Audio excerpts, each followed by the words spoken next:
শিক্ষার্থীবৃন্দ, আমি স্টার্ট বাটনের প্রপার্টিস নিয়ে আমি আলোচনা করব। আমরা স্টার্ট মেনু রিলেটেড বেশ প্রবলেমে পড়ে থাকি মাঝে মাঝে। আমি আশা করব আজকের পর থেকে এই প্রবলেমটি কারো হবে না।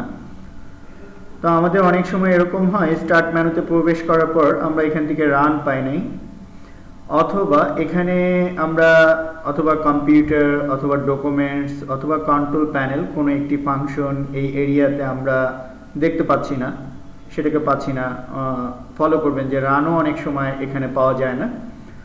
অথবা যদি এই ধরনের কোনো প্রবলেমে পড়ে থাকি যে শাটডাউন বাটন লগ অফ অথবা রিস্টার্টে পরিণত হয়ে আছে, তো সেই ধরনের একটি প্রবলেম থেকে আমরা কিভাবে সলভ করে বের হতে পারি সেটি আমি সেই প্রক্রিয়াটি দেখাবো।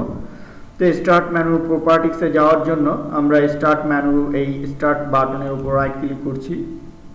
রাইট ক্লিক করে আমরা প্রপার্টিক্সে ক্লিক করছি। দেখুন স্টার্ট মেনু প্রপার্টিক্স ওপেন হয়ে আসলো। এটি ছাড়াও আমরা যদি টাস্ক বারের উপর রাইট ক্লিক করে প্রপার্টিক্সে প্রবেশ করতাম, তাহলেও দেখুন টাস্ক বারের পাশেই কিন্তু স্টার্ট মেনু প্রপার্টিক্স রয়েছে। তো দেখুন পাওয়ার বাটন অ্যাকশন। তো যদি এরকম হয় যে এখানে আমি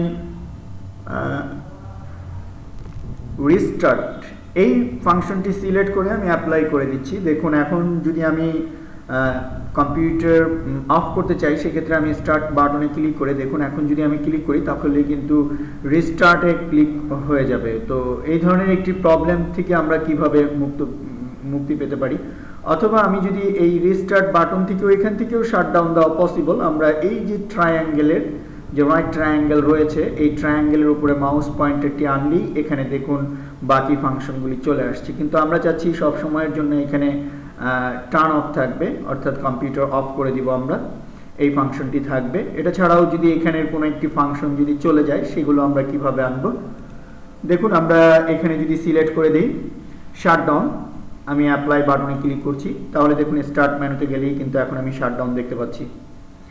তো এই ধরনের প্রবলেমে পড়লে আমরা স্টার্ট মেনুর প্রপার্টিক্সে এসে এই পাওয়ার বাটন অ্যাকশন থেকে আমরা কিন্তু এই প্রবলেমটি সলভ করে দিতে পারবো।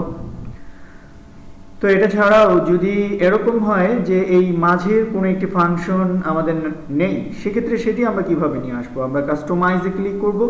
এখানে ক্লিক করে আমরা যদি নিচের দিকে লক্ষ্য করি, একদম স্লাইডারটি ধরে যদি নিচে নিয়ে আসি, তাহলে দেখুন রান কমান্ড নামে একটি টিক চিহ্ন দেখতে পাবো।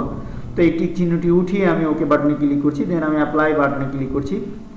তো এখন যদি আমি স্টার্ট বাটনে যদি ক্লিক করি, তাহলে দেখুন এখানে কিন্তু রানটি নেই। ঠিক এমনিভাবে যদি চাই ডকুমেন্ট এখানে থাকবে না, কম্পিউটার এখানে থাকবে না, সেগুলোও কিন্তু আমরা এখান থেকে হাইড করে দিতে পারি।